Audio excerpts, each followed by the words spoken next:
Shlomo Angel did his undergraduate work at the Israel Institute of Technology in Haifa and the University of California, Berkeley. He earned his PhD in city and regional planning also at Berkeley.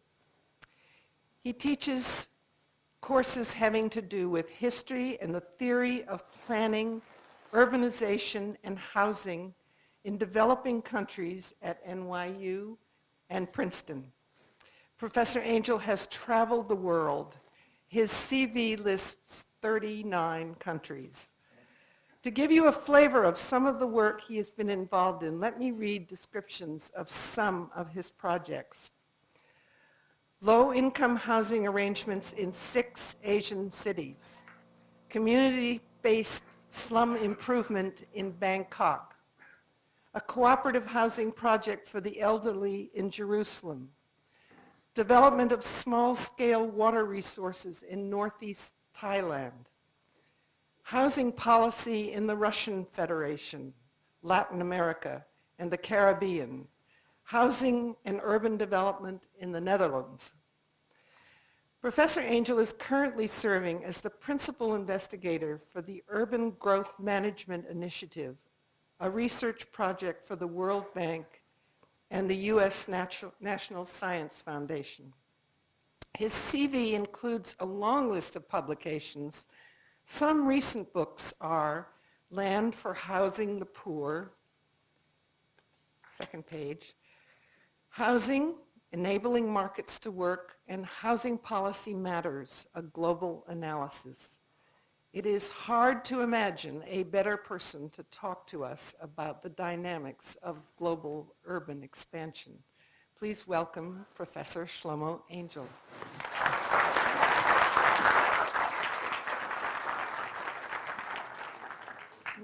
Thank you, Ruth, for inviting me. And I'm very happy to be speaking to such a distinguished and large crowd on such a cold winter evening. Today, I'm going to talk to you about the dynamics of global urban expansion, which is a bit of an academic title. Another way of looking at it would be to talk about global sprawl, to see how we're slowly turning the planet into cosmopolis, a planet of cities, and how these cities are gradually expanding. And it is my interest in, can people hear okay? Is this, all right. My interest in studying this is not theoretical, it's rather practical, as will become clear in this lecture. In that sense, I'm not an academic in the true sense of the word, and anybody in my field, which is urban planning, is really not truly academic in the proper sense. This is a practical field which has to do with urban management, with trying to make cities, our most complex organisms, function. And these cities are very sensitive, and they're not planned. So even though the profession is called city planning, nobody's planning cities except for the occasional Brasilia or Canberra or some new towns outside London in the beginning of the last century. Cities are generally managed, development is directed, and very little is being done to plan it. This is worrisome because most of the cities, particularly in the developing countries, which has been my focus of interests, are growing without any planning at all.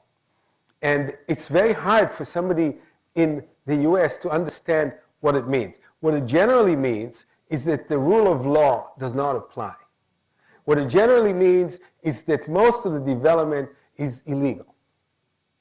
And the first picture that you see is a hill on the outskirts of Guayaquil, the largest city in Ecuador, that basically overnight is occupied by a squatter settlement.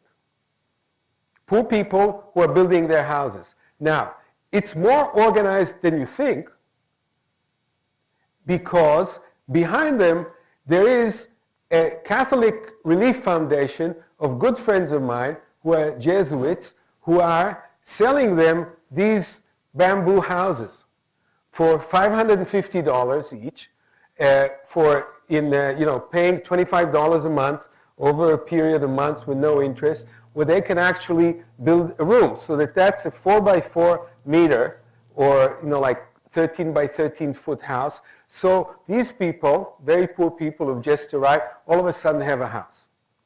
They have a house in Guayaquil. Now they can go look for work. Now they can go sell things on the street. Now they can start their urban life. Nothing is legal about that, except that the Jesuits have been able to muscle the municipality of Guayaquil into agreeing that they would sell houses to the squatters, which they have been doing for years. And so what you see is here is a city that is expanding very rapidly, where 60 or 70% of the development there is illegal. Now, the government is not doing even the minimal preparation for absorbing all this migration to the city. So the question that I have asked is, well, it's clearly we're not going to have the same kind of restrictive planning that we have in New Jersey. Fine.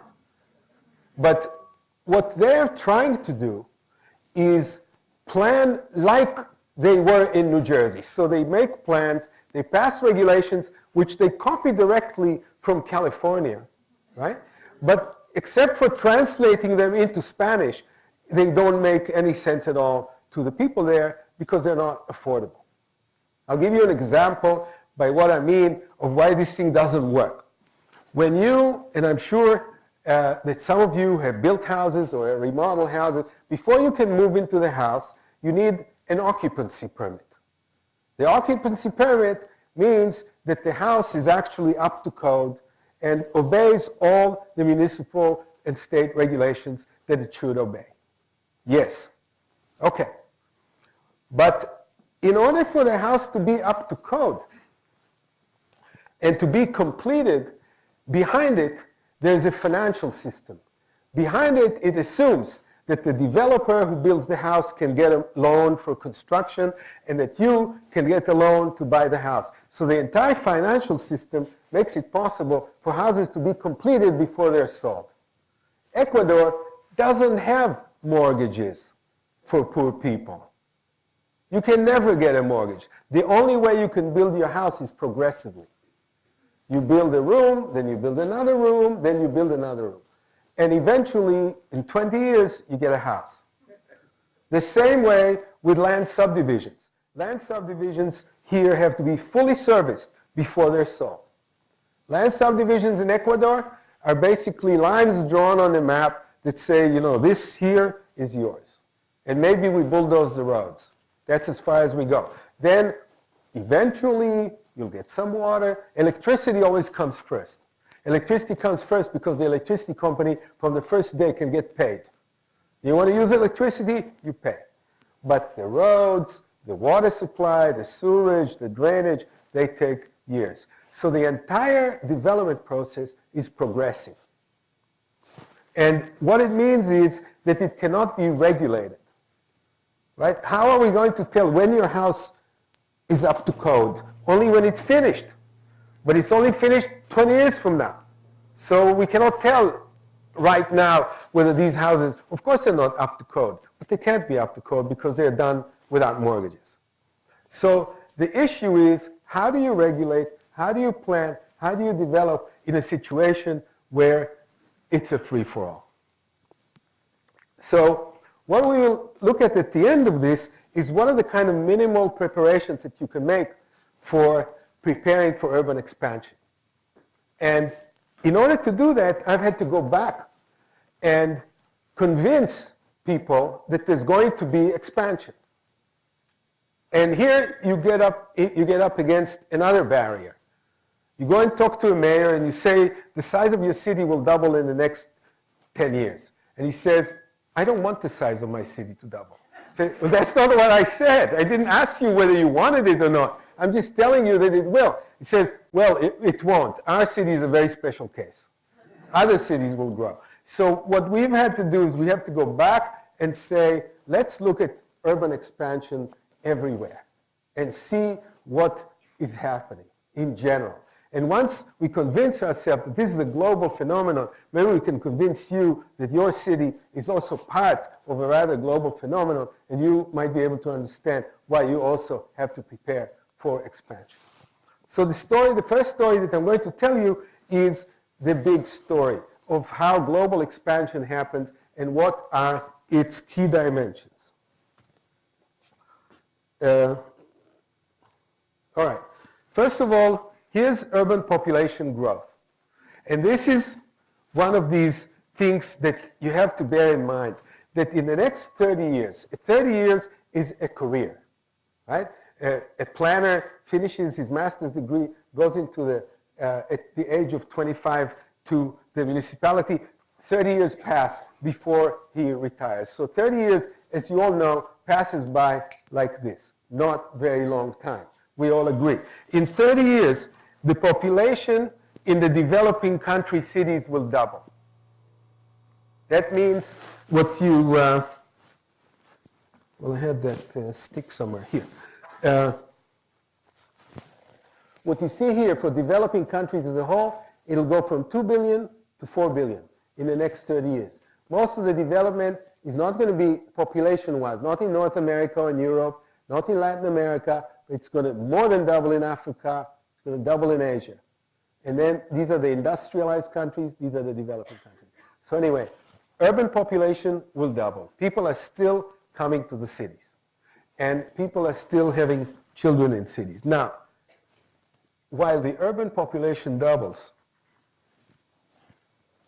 the area of the cities is going to triple because densities, as I will show in a minute, are all going down.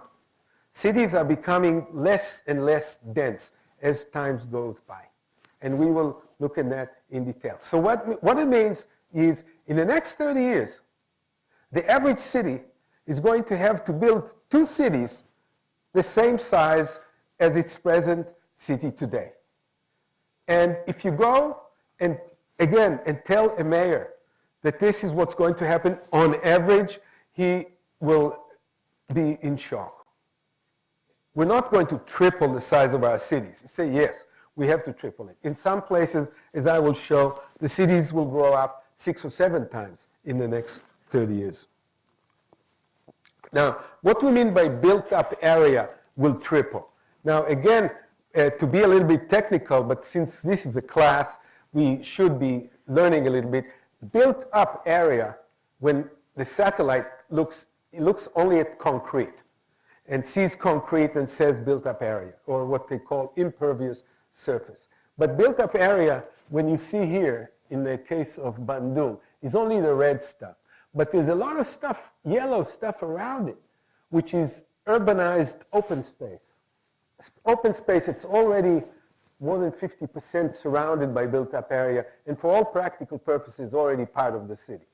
And then around the city, when you can see, there's a lot of area which is not really developed, but it's not really agriculture either. Let's say if you look 300 feet away from Princeton, it's not immediately rural. It's something in between.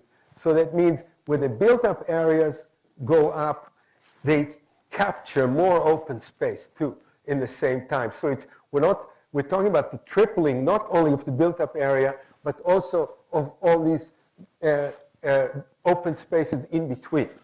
So we're talking about a very large projected growth in urban area. Where is this going to take place?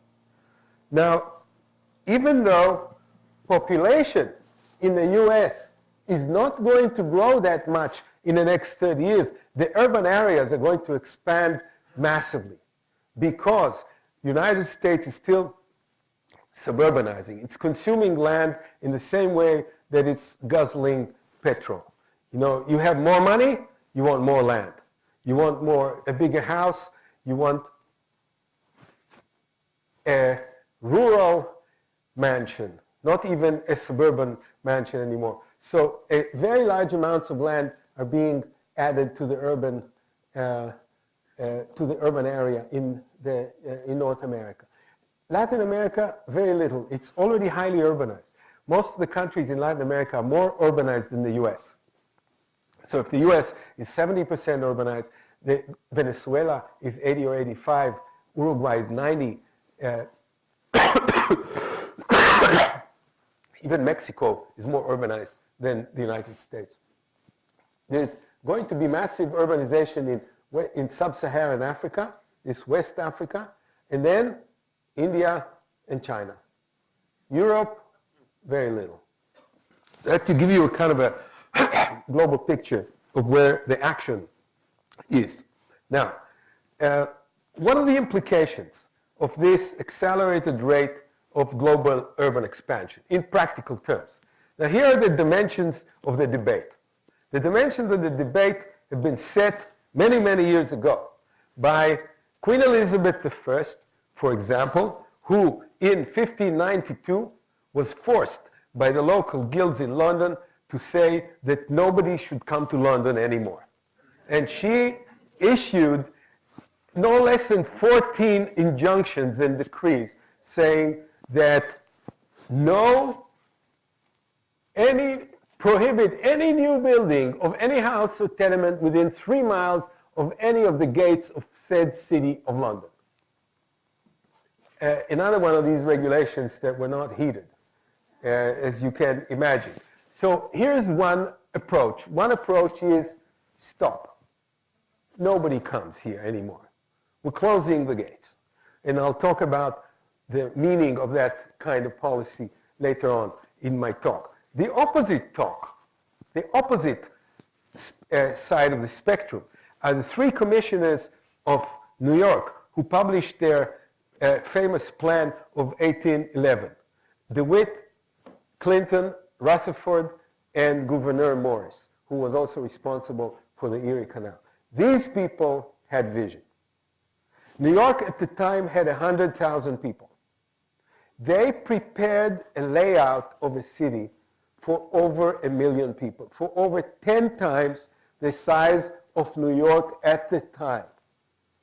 Nobody else since then has done anything like this. But these people saw what was coming and say, this city is going to grow. We better prepare. We better do something. And they laid out 2/3 of Manhattan Island, not even the whole of Manhattan Island, as a plan for urban expansion. And they said, the whole island has been laid out as a city, and this is going to be the biggest city this side of China. That's the way that they introduced the plan. So here's the 2 sides of the spectrum. 1, we don't want anybody coming. 2, people are going to come anyway. We better prepare for them. And that's the dimension that we have to discuss in this talk. The research that Ruth was telling about that I'm engaged in now with a number of people from Williams College, University of Connecticut, as well as several researchers, including my partner Lucy, who is with me here, is focusing on a global sample of cities. What's a global sample of cities?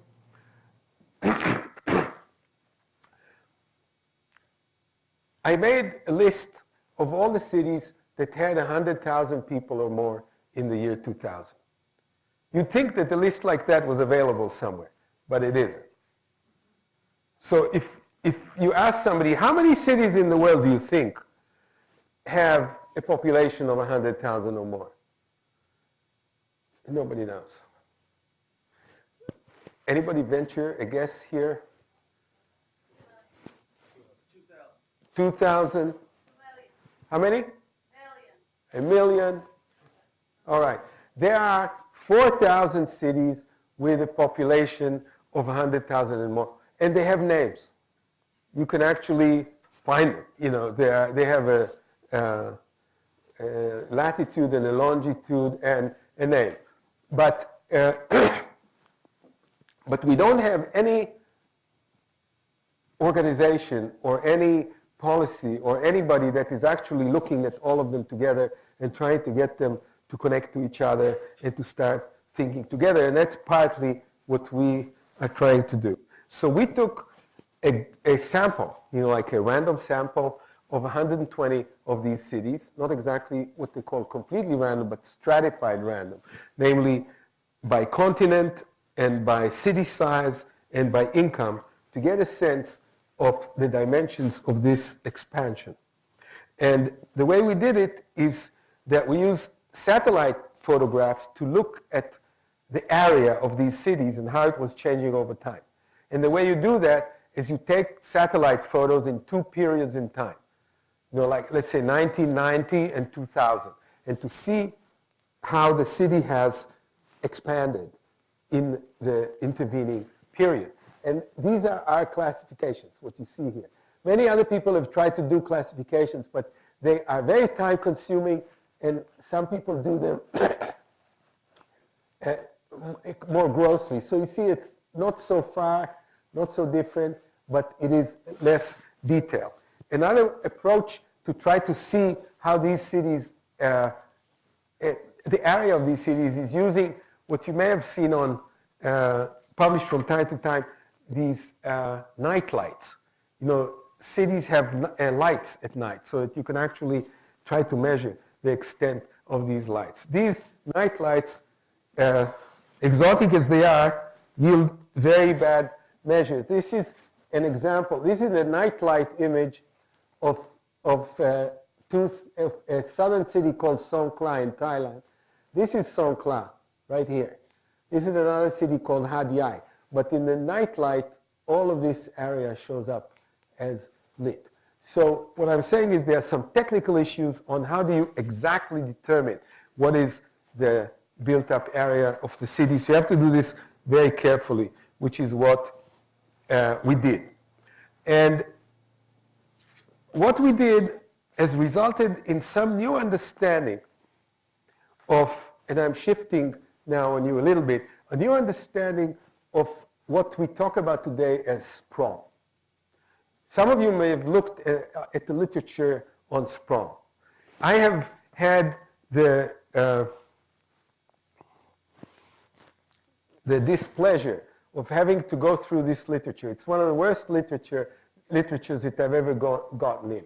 It's emotional, disorganized, contradictory, mixing apples and oranges. It's generally terrible. But what people all agree on is that they're unhappy with sprawl. When you ask them, well, what exactly are you unhappy about? They say, well, the buildings don't look good, or it's too spread out, or urban development, or it's very difficult to get a definition or a measure of what we mean by sprawl. So today, I'm going to try to give you the 5 key attributes that characterize sprawl, so that you come out of this lecture with a better understanding of sprawl. So next time somebody says sprawl, you say, you mean this, or you mean that. So this is one of the great benefits of attending this important lecture. Right. For a conversation. Right. Okay. So I have found 5 attributes or characteristics of sprawl which occur in all kinds of sprawl. Some kinds of sprawl occur only in some places, like ribbon development. Sometimes there's ribbon development, sometimes there's not. Sometimes there's scattered development, sometimes there's not. But what are the common characteristics that appear in all sprawling cities? The first one is what I would call extension. And that is the most common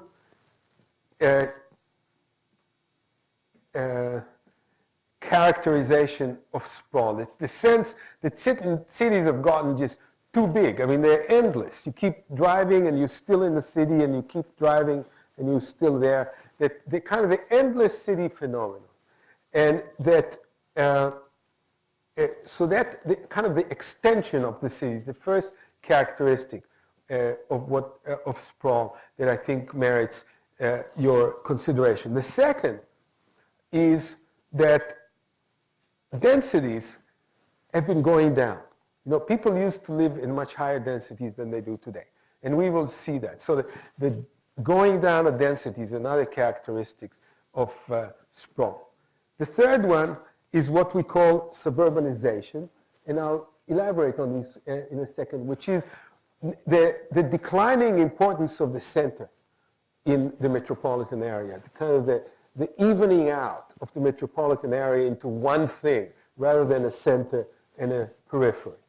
The fourth element is what I would call fragmentation, and that is what you saw in the picture that I showed before, and that is the lack of contiguity in the development, this kind of development which has got a lot of open space interspersed in it, which leads to more fragmentation of the open space around cities than you'd have if you'd have, let's say, a city inside the wall, and outside the wall, it's the country.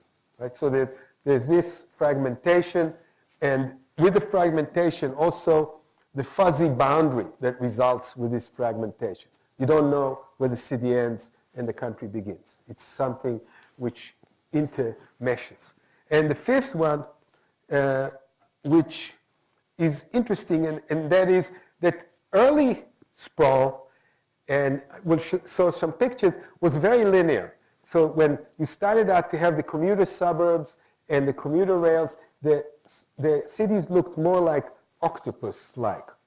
And when the cars come in, they gradually fill in all the octopus-like things. So cities generally over time become more circular, become more compact or round. Let's go a little bit into detail into each one of those. Here's London in 1800, a city of 40 square kilometers, or 15 square miles. Now, up until 1800, and this is something, a major break in urban history. Up until 1800, all cities in the world were walking cities. You could walk to the center in an hour, and you could walk from one side to the other in 2 hours. Throughout history, cities were places where people walked from one side to the other, and there was no transportation to speak of. There were wagons to carry goods around, and the occasional noble had a horse and carriage. But generally speaking, everybody walked. So the first thing that happened, starting 200 years ago, is that cities started to expand beyond the walking range. And here is London in 2000. And you see here, sorry, see that little curve in the river here? And that's the city of London. That's the curve in the river right here. So in the city of London goes from 40 square kilometers to 2,000 square kilometers. So it goes up by 50 times, right? It goes up by 50 times, it's no longer walkable, right? So that's the first thing that happened. And when you look at the history of all the cities in the world, which is this very nice little graph, what you see is this is the largest city in each continent from the year 800 to the year 2000. So what you see is in each continent, there was no city of over 1 million people, because 1 million people is basically the end of the walking city. It's like as many cities as can be packed together so that you can still walk. And then at the 1800, with the advent of transport technologies, you see all these very sharp curves. And then cities start to even out at 10, 20 million, 10, 20, 30 million. But they don't keep going like that. They even out. But so what you see is now every continent has a city of 10 million. But up until 1800, no continent had a city of more than 1 million. So here we got a situation that all of a sudden there's a break in urban history. And the break is very much instituted by the development of transport technology. The transport technology, we're not talking about the car. We're talking about the omnibus, namely the service, the carriage service with horses that started to drive people to the suburbs of Manchester when Engels was writing his famous treatise on the condition of the working class in England. And he says, as you read here, the upper classes enjoy healthy country air and live in luxurious and comfortable dwellings which are linked to the center of Manchester by omnibuses, which run every 20 minutes to 30 minutes. These plutocrats can travel from their houses to their places of business by the shortest routes. Omnibuses were just carriages, were public carriages, and then they developed into the next level of technology, which was the horse-drawn streetcar. The horse-drawn streetcar is the single technology responsible for the suburbanization of America. This, you see that? The suburbs, that's the suburbs. That invented the suburbs. Because what they did is they developed the omnibus, which used to be the mode of travel. They developed it so that it ran on rails. Right? See the rails here? It ran on rails. And when these horses run on rails in a Boston winter, they can go twice as fast as they can go if they have to go on a dirt road. So this enabled the suburbs to vastly expand during the early part and the middle of and the late part of the 19th century. So this is the first element. What you see is this expansion. Here is the expansion of Detroit, shown in over the 1914 and 2006 period. You see that it's growing. This is it. I mean, it starts out in 1914 around here, and by 2006, it's around here. And that phenomenon repeats itself. Here's another example. This is Manchester, Liverpool and Manchester, from 1950 to 2000. Again, somehow they're not linked together yet, but you can see that this expansion is rather, is everywhere. Now, where are these cities now that are taking up all the space? They're mostly in this thing called other developed countries. That means the United States, Japan, Australia, and New Zealand. So basically it means the United States. The United States has most of the built-up area in the world in a continent basis. Europe is second, and you can see, and this is East Asia and the Pacific, Latin America and the Caribbean, North Africa, South and Central Asia, Southeast Asia, Sub-Saharan Africa, and Western Asia. You can see that all these poor countries, all these poor regions take up very little space. The amount of space that's taken up, I haven't done this correlation, but it pretty much corresponds to the amount of energy that you consume. The places that consume more energy also consume more space. Let's move on to the second element, and that is what I was telling you about declining density. So what is happening is not only cities are expanding, but the number of the amount of space that people take up is larger than there was before. So in London in 1840, there were 200 people per hectare, or if 2.5 acres per hectare. So that means divide that by 4, about 50, 50%, yeah. Divide by 2.5. So about 80 persons per acre. So think about this, you have an idea. Today, people buy 1 acre plots. Here we're talking about 80 people per acre. Now, 2 centuries later, the density went down to 1/4. So that means people don't live in such dire conditions, in such overcrowded conditions as they did before. They have a lot more breathing room. And for most of the Industrial Revolution, all the way up until 10 or 20 years ago, the major cry of the urban reformers was, let's reduce overcrowding, let's reduce densities. Now, in the new sprawl dialogue that you hear is we want to increase densities. Densities are now too low, right? We've gone overboard with densities. But for the majority of countries and cities, there's still an issue of reducing overcrowding and bringing densities down, which they have been doing everywhere by themselves. Here's an example of density, different conceptions of density in American history. Here is Lakewood suburb of Los Angeles. Los Angeles has gotten the most flack for its sprawl. And here is how the sprawl looked in Los Angeles in the 40s. It's basically the middle class moving to the suburbs.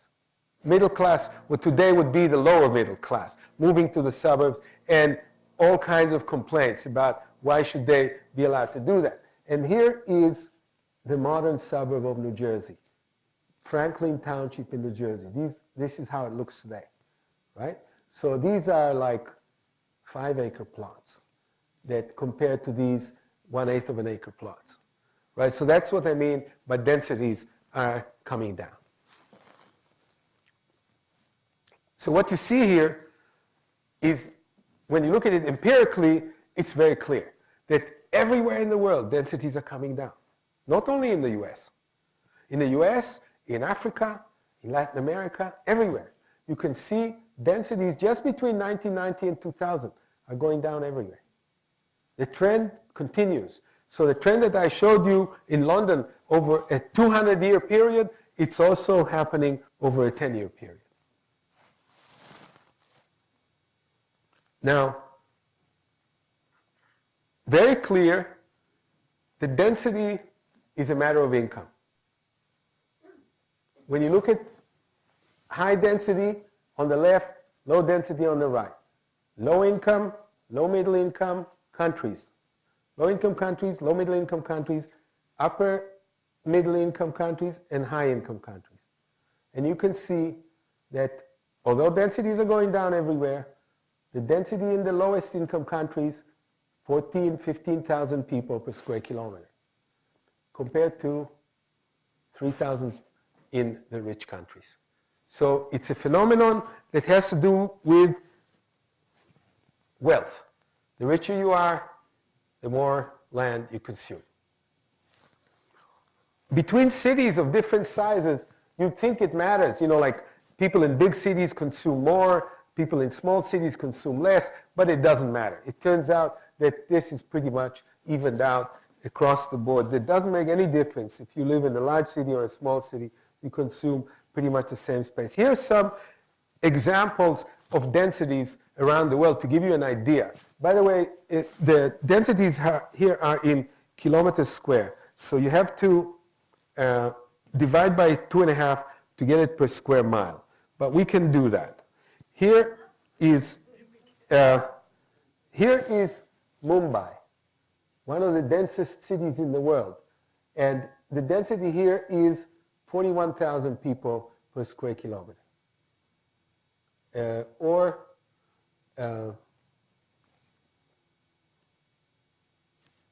16,000 people per square mile. So that is dense.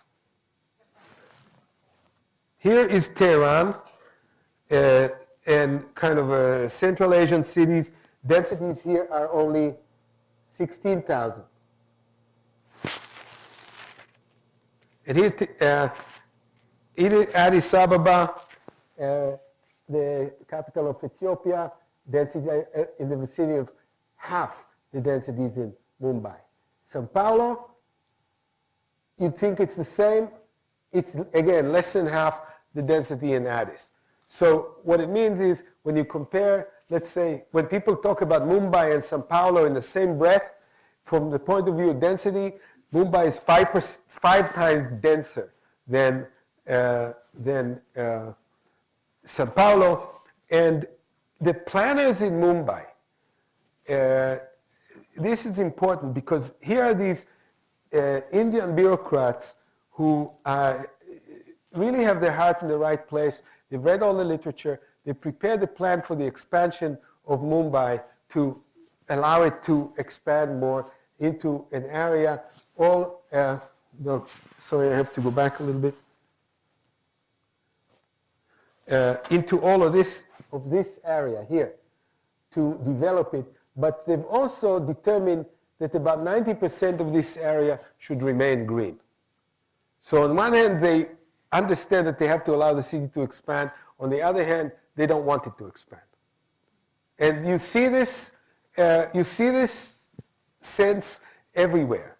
You know that on one hand, you talk to planners of small towns in New Jersey, and they say, well, we don't want the town to expand. Then you say, okay, so is it all right to build another floor on my house to increase the density and to rent it to somebody who said, no, we don't want it to densify. So you have to decide. Either you are allowing it to expand or you're allowing it to densify. But most people don't want anything. And this is one of the very worrying trends, because what we're seeing here is that in the US, to give you an example, the conservative used to be something associated with the right. You know, I'm conservative. I want things to stay pretty much as they are. Now you have the left, exactly the same conservative. We want things to stay exactly as they are. So there are no progressive forces to be heard of anymore. Nobody is actually saying, well, let's think about how these things are going to develop, given that they have to develop. So the same attitude prevails, much to my chagrin, in most of these cities where they're going to expand, but they don't want to expand. So let's keep going and talk about the third element of sprawl or expansion, which is what I call suburbanization. This is interesting. This is a law called Clark's density rule that was discovered in the 50s that shows the densities, the built-up area, the intensity of construction goes down as you move away from the city center. So it's very high at the center, and then it goes down as you move to the side. And you can see that in cities. You can see all the high-rise buildings in the center, and then lower-rise, and then eventually you see single-story or two-story building all the way out. So this rule is pretty much universal. And you can see it here are 4 different cities. Bangalore, the same curve. Bangkok, the same curve. Barcelona, the same curve. Beijing, the same curve. There's always this kind of density going down.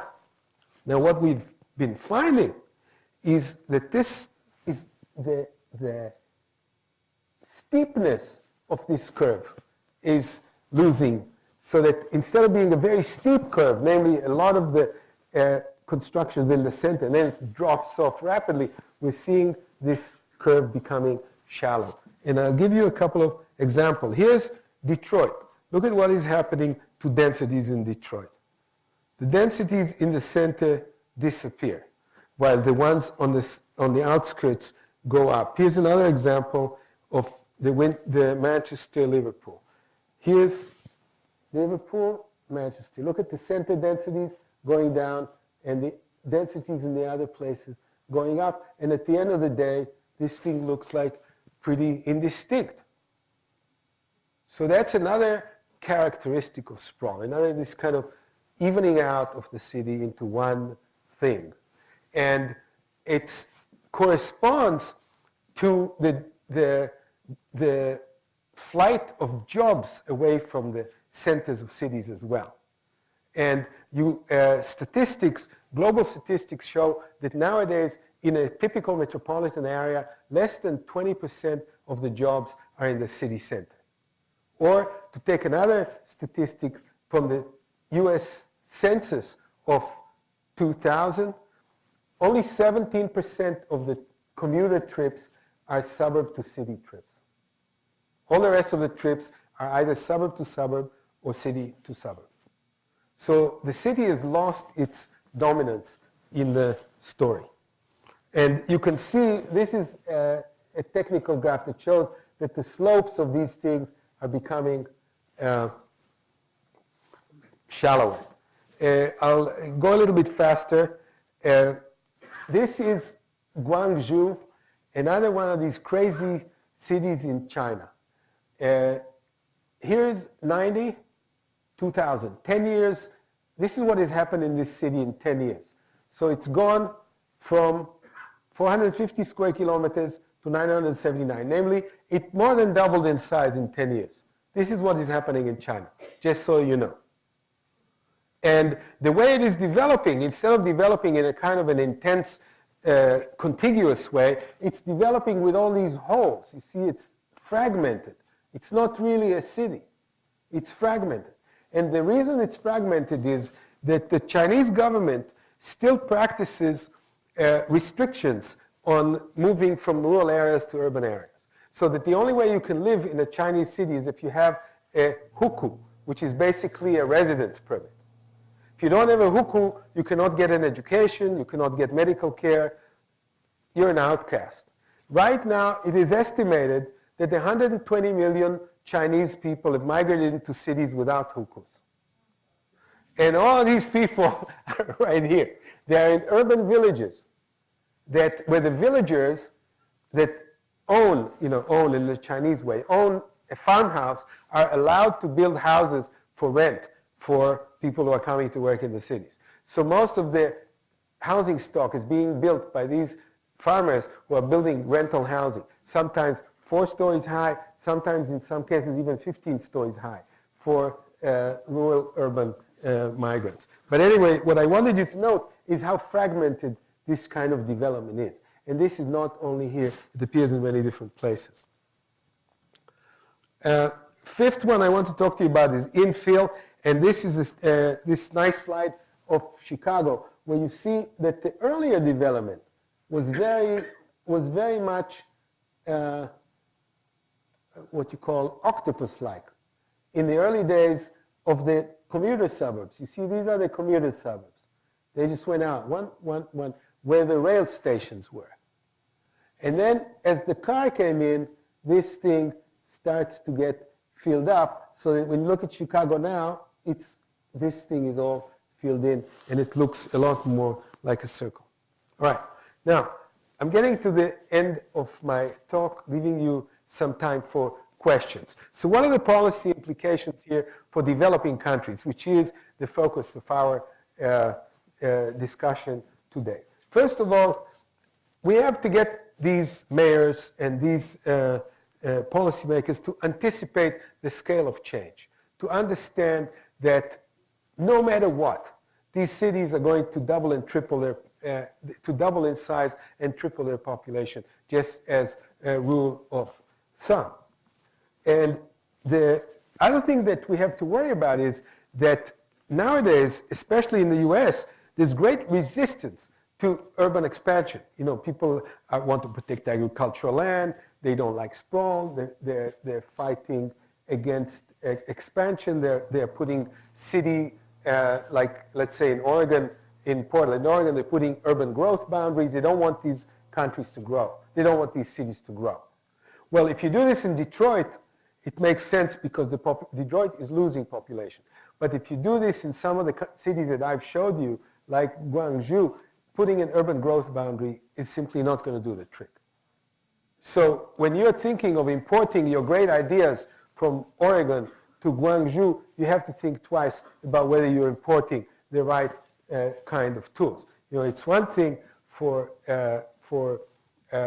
Bill Gates to export computers. It's another one for the people from Portland to export the urban growth boundary to China. Now, what are the options that are commonly advocated? Now,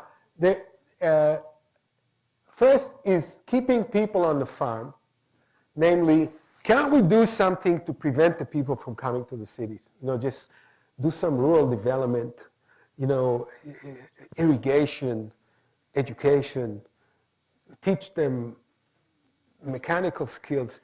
All of the data shows that the more successful rural development is, the faster the rate of rural-urban migration. You give these people skills, they go to the city. In fact, you teach them how to read and write, they go to the city. So what can you say? Well, we don't want to give them a rural education. They don't need that to know how to read and write, right? They only need to know is how to use a hoe, right? But that, you can't do that. This doesn't work, right? So there is no rural development strategy that will keep people on the farm. The other one is called resisting primacy. Primacy is a technical term that refers to the fact that some of the cities are too big. You know, the primate cities, like Bangkok has 8 million people and the next city has 500,000 people. So that's not good. Can't we have a more even distribution? You know, send people, study university. This also doesn't work. People go where they want to go. So it might be that the best option, and the option that I champion, is planning for urban growth and expansion. Just prepare for it, right? Now, we can't, as I started in my talk, we can't expect to do this through regulation. The reason we can't expect it to do it through regulation is that people just don't obey the regulation. So, you know. And they don't listen when you tell them to stay on the farm. Now, you have to understand what we're up against. We're up against what I call the anti-urban bias. Even though everybody, including yourself, live in cities, we somehow don't like cities. Or we say, we like cities, but we don't want them to grow.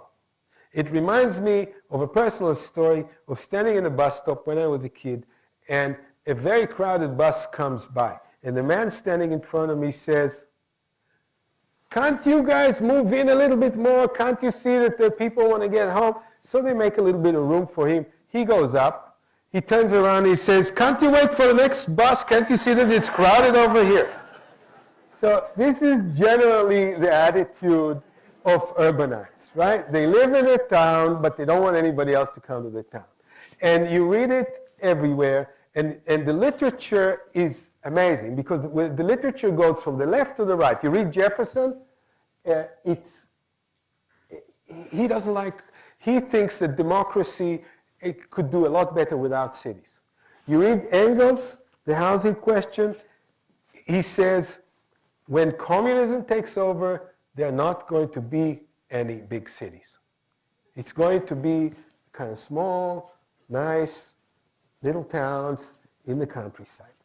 Now, I wouldn't worry too much about these people writing things like that, except that some crazies take them seriously. And that is, here's the worst case. This is in 1975, when the Khmer Rouge got into Phnom Penh, they told everybody to leave. There was a city of 2 million people. They said, the society that we've dreamt up here is a rural society. We don't want big cities in our society. Thank you very much. Leave. And they emptied the city. There are only 50,000 people left in the city. And a lot of people died as they went out. And that is simply because their ideology said the only way to have a good society is to have a society without cities. Less violent were the Soviets and the Chinese. The Soviets had restricted cities for many years, you know, where you had to have these propiskas, these licenses in order to live in these cities. And the Chinese, one of their great ideas was called the Rustification program, where they forced youth to go back into the countryside. And they kind of sent about 13 million youths into the countryside. Many of them later returned. At the end of the day, you have to remember that nowadays, freedom of movement is considered to be a basic right. And that is, you cannot tell people not to move to a place where they think they're going to be better off. And so we don't have the policy tools or the political will to prevent people from coming. So we can assume that people will go to wherever they want to go to get a better job, to get better education for their children, to get better health care, for whatever reason. We can stop them. rural development, as I said before, definitely cannot stop them. And what we're finding is that this is a particularly interesting case. I don't have much time to tell you the whole story, but in Thailand, when you look at it, you see Thailand is not urbanized as it should be. It's less urbanized than its level of economic development merits. And you ask yourself, why is that? This is weird, because there's a very strong relationship between economic development and the level of urbanization. If you graph the two, you get a pretty much of a straight line. And then Thailand is out of this line. Why? Because from the 60s to the 80s and the 90s, the Thai farmers went into the forest, cleared forest, and settled there, and created agriculture, cash crop agriculture, sugarcane, papaya, avocado, whatever it is that they could export. 13 million people went into the forest in a 20-year period and destroyed half the Thai forest, instead of going to the cities. So when you think about this, the greatest threat to the environment in a place like Thailand is agriculture, not the city. The city gets the blame, but the big culprit is agriculture. The German forests were not cut by cities, they were cut by agriculturalists.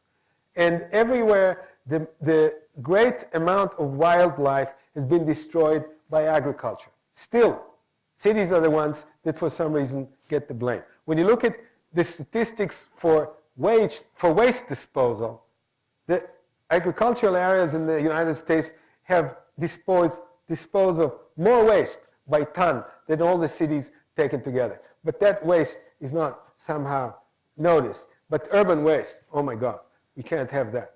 So what I'm saying is it's all part of this general conspiracy, you might say, that makes it difficult for us to deal with this issue effectively. So we get people coming to cities, and we're not prepared for them. What does it mean we're not prepared for them? Here's an example of what it means we're not prepared for them. This is an area in suburban Bangkok. And what you see here is the government, in its great wisdom, has managed to plan 3 roads: Lat Phrao Road, Pahoniotin Road, and Ramindra Road. Now, the scale is missing here, but the distance between this and that is 7 kilometers. And here it's also 7 kilometers. That means it's 5 miles. 5 miles between these 2 roads. Everything in between is a mess. The way this thing is done, by the way, I happen to have researched this. The way this is done is the whole development process here is controlled by these village headmen, who are these low-level officials of the Ministry of Interior. You have a plot of land here, let's say, and you say to the village headman, I need access to my land. And he goes and he negotiates with the people who live along these things to get you access, to contribute, 10 feet at the edge of their plot. For 2 of them, it's 20 feet, so there are these 20-feet lanes that are going through this whole thing. And you can imagine now how the population tries to get in and out of this place. As a result, and I don't know how many of you have had this experience, but Lucy and I have just come from there. This is one of the most congested cities in the world. I mean, you can simply sit in traffic, look at the billboard, talk for half an hour, look up, and the billboard is still there. It's that bad. So why? Because there are no arterial roads. There are no arterial roads. There should be a road here every half a mile. What happens when there is a road every half a mile? Here is Toronto. Toronto has got a grid of arterial roads, and in here it's every half a mile. Now the beauty of this grid is that every road has a bus line on it. Every one of these roads, this is actually the transit plan for Toronto. It's hard to see because it's a little bit out of scale, but these are the bus numbers. You see these are, each one of those is a bus number. This is a bus number. Each one of these has a road. So Toronto has got one of North America's best public transit system, because the public transit system goes way into the suburbs, and it's walking distance from every house all the way out here, where this is the center. And all they have done is that they have laid out a grid of arterial road every half a mile. Now, Jefferson, that I criticized before, was responsible for laying out the grid in the US. And he laid out this 1 mile grid, which if you look up in your Google, you can see that this is a 1 mile grid, right? Of arterial roads in Detroit. Inside you see the blocks. The blocks are done in all kinds of different ways, but the 1 mile goes everywhere. Now, when you go into the Great Plains, for example, on Google, you can see this scheme going out forever. The entire United States Midwest has been laid out with 1 mile roads. Now, 1 mile roads, unfortunately, is not a good system for public transport because it's too far apart for public transport. You need a half a mile. But you can definitely do that. So laying out a network of arterial roads is kind of the most basic thing that you can do. And this is what we're trying to do now in a number of cities in Ecuador, where I'm working together with a team of the World Bank, where we're trying to get them to, here's Santo Domingo. First of all, estimate how much land you're going to need in the next 30 years. Here's their estimate from the municipality. And then lay out some arterial roads here that will prepare you for that expansion.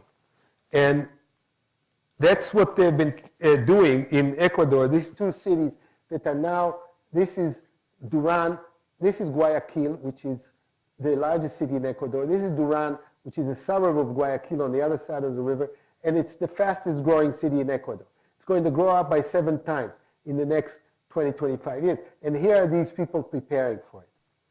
And what they're doing by that is laying it out, and this is another city that's laying it out. It's laying it out and then acquiring the right of way, or actually getting the land for all of this arterial network now.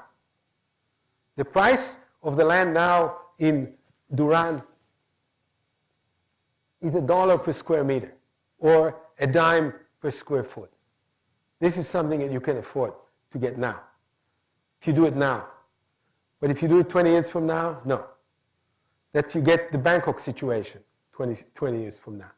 So what we're trying to do is get them to lay out these grids, and then get the land acquired without necessarily expropriating it. All they have to do is write it on the titles or buy critical portions of it now when it's still affordable. Conclusions. 1, urban population growth is inevitable. Thinking that we can accommodate this growth by densifying the cities that we have now is unrealistic.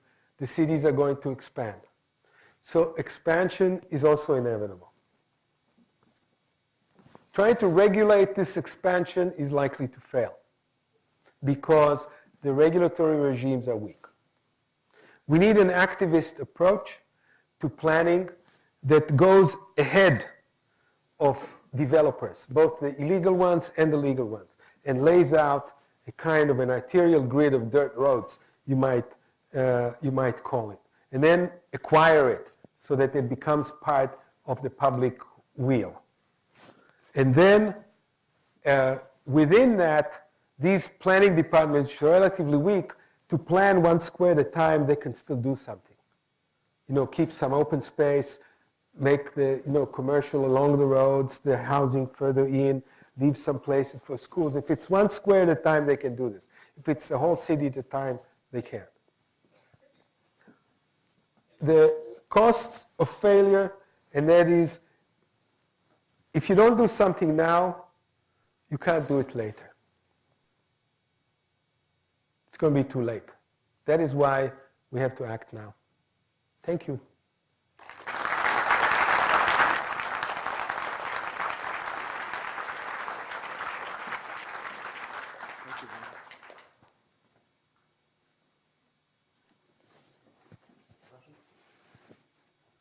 Yes? I've often heard that New Jersey has a higher population density than does the country of India. Yet in New Jersey, we enjoy a high standard of living. And so there's the level of concern on density is somehow related to the socioeconomic sophistication of the culture in question. So wouldn't that suggest that the concern on density is one of to be addressed by economic development? And that's where we ought to start. The plan is to hold up an umbrella in a hurricane. Economic development is the solution. Look, unfortunately, the density debate has been clouded. And when you think about this, and this is not a class in, we're not teaching calculation in this class, but it's important to realize that density, the simplest is population divided by area. Right?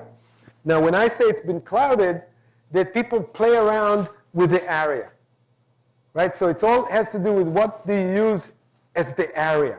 You know, when you use the entire area of New Jersey, right? That is, you get one number. When you use only the built-up area of New Jersey, like we did, right? You get a much more conservative number because you're not looking at the open space. When you use something in between, you get a different number. So I don't think that you can compare the density of New Jersey to the density of India. You can compare the density of Mumbai to the density of Newark or to the density of the built-up area of a certain township. And so that would make sense, right? But taking all kinds of other areas. Look, typical people compare the densities of Beijing and Hong Kong. Beijing happens to have a huge province around it, right? So it comes out tenths of the density of Hong Kong. And you know that it's not right, but you know that you're just including a thing to change the numbers. The issue of density as a policy, I'm going to the second thing, is if we want increasing densities, we should remove restrictions on densities, which people are not willing to do. So for example, let's say in your township, people can say, look, you want to build 4 stories, build 4 stories, fine. But people don't want that. So people, as I said, in New Jersey, they don't want densification and they don't want sprawl. You know, they want something both. And also, they can't prevent you, if you come and you say, I want to buy 5 acres of land and build a house on it. They can't prevent you from doing it. So somehow, in their calculation, they never say, well, what about these rich guys that are the worst, offenders here? What about them? They have money, they buy land, And the funny part about New Jersey is this. Look, when you buy a 5-acre plot and build a house on it, like the one I showed you of Franklin Township, you say, this is sprawl. When you buy 10 acres and you build a bigger house, and you say, this is even bigger sprawl. When you buy 20 and you build a house on it, they say, this is a farm. So what you're doing is that you're forcing the very rich to live on farms, right?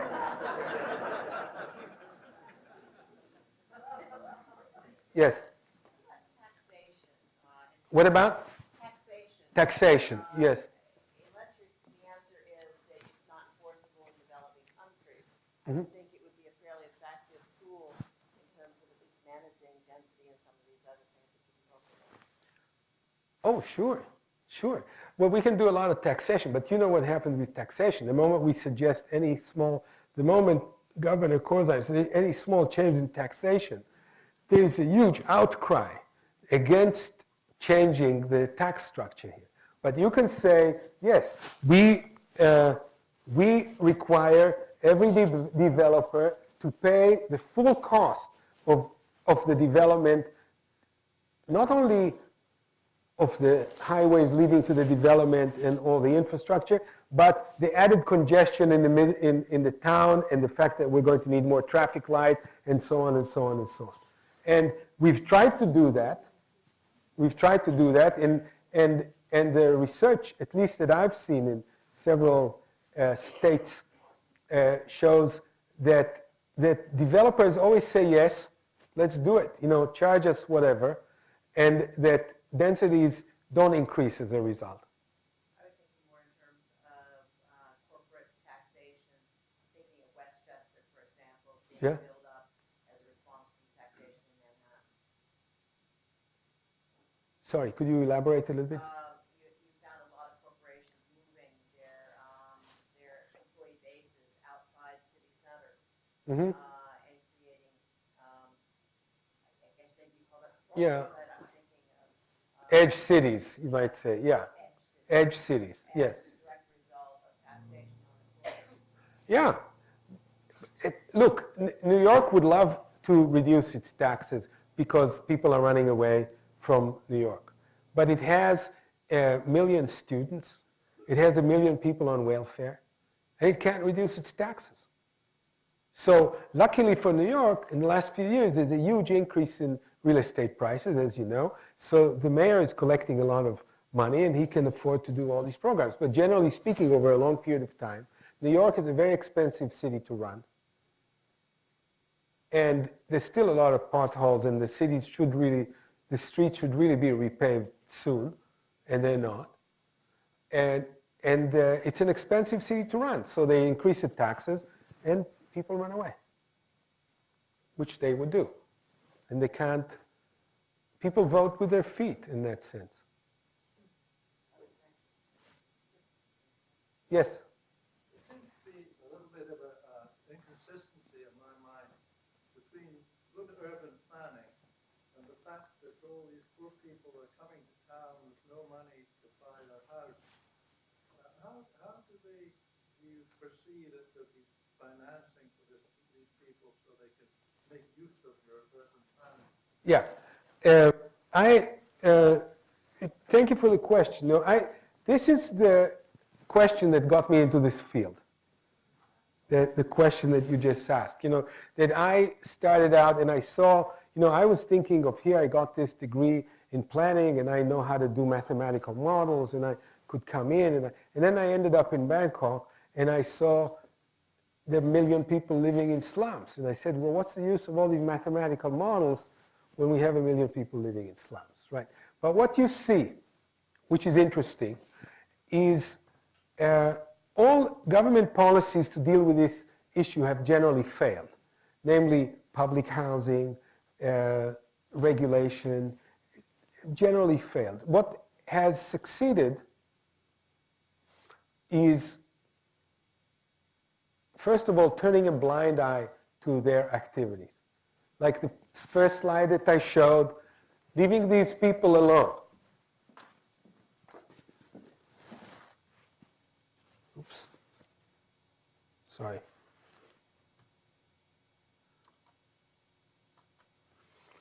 What you see here is a young settlement. If you come 20 years from now, you see a community. Because this thing has got its own dynamic. These people start gradually investing in their houses. As long as you don't threaten that you're going to evict them, that's what I meant by turning a blind eye, saying, okay, we don't let you stay. So they gradually invest, they gradually put more money, they gradually buy more material. 20 years from now, you see a community here. They demand services from the government. They negotiate because they vote. They say to the mayor, we'll vote for you, but we want a road, we want a community center, and so on. So this process has really, they have solved the housing problems themselves. This is what has happened. And all we are doing is running after them, helping them out.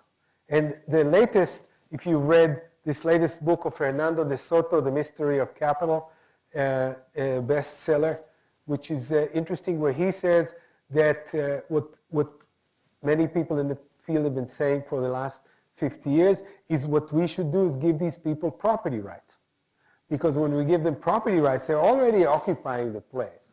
You're not going to kick them out. Give them property rights, they have an asset. They have an asset, they can negotiate this asset, they can borrow on this asset, they can buy and sell, you get a real estate market. You start to have serious development. So what is happening is basically, as I said, we're going after them. They're solving the problems, and we are trying to accommodate them into our city. Yes? You mentioned property rights, but where are these property rights coming from? Who is the previous owner of the property? That's an interesting question, too. It's not a question that you always want to ask, because when you, when somebody asks you, what is your name? What's your name? My name is Al. Al. When somebody asks you, Al, you bought this property from someone, right? Okay. Who did he buy it from? Okay. Who did he buy it from? You know, eventually you get into some question that you don't want to ask. I mean, there were some people here, we kicked them out, there was a war, we don't know. You know. I say that is if you go down to Brazil, you can see around Rio all the favelas. Mm-hmm. And it's just Yes. Yes. It's like this. In Rio in particular, but in some of these places too, the favelas are in land which is generally of lower quality, higher slope, where developers don't really want to build. someone owns it. Pardon? Someone must own it. Let me give you an example of what is, yes, someone owns it, sometimes the public, mostly the public. Public lands are squatted on a lot more often than private lands. The private lands that are squatted on are never lands that are in use. Never in my entire investigation of squatter movements around the world have I seen people squat on a cornfield. This never happens. So land that is in active use is never squat. Nobody will squat on your lawn. This is not something that happens regularly, right?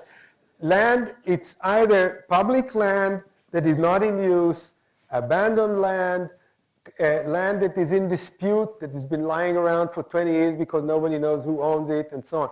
In places which are owned free and clear, are part of the housing market, and where landlords are able to establish some kind of a sense of ownership, are very rarely squatted upon. But I want to go one step further and say that over the last 20 years, the amount of squatting has gone down precipitously. There's very little squatting going on. What you see now is not squatting. This was an example of squatting, but the great squatting movements were in the 50s, the 60s, the 70s. Now you see very little squatting. Now what you see is what we call the informal land market. And that is, it's very different. It's very different. The informal land market is somebody goes and takes a piece of property that they own or that they buy. The property rights are settled on this. They subdivide it and they sell it without services, right? So they sell it very cheaply. So you can buy a plot for, you know, in Ecuador or in Honduras, you can buy a plot and an 8 by 15 meter plot, 8 by 15, or this is 45 feet by 24 for $900. You can buy it, right? It has no services, but you can buy it. And you can, so a lot of people subdivide their land and sell it. In fact, in Honduras, I talked to a developer in a town called San Pedro Sula, where he invited an illegal subdivider to come and subdivide his land because he figured he'll make more money selling it informally than conforming to all the regulations and all the services that you'd have to provide otherwise. So you have a kind of a parallel market that has developed, but a lot less squatting than there used to be in the old days. Yes? One more. On a local level, there seems to be a common perception in our area that if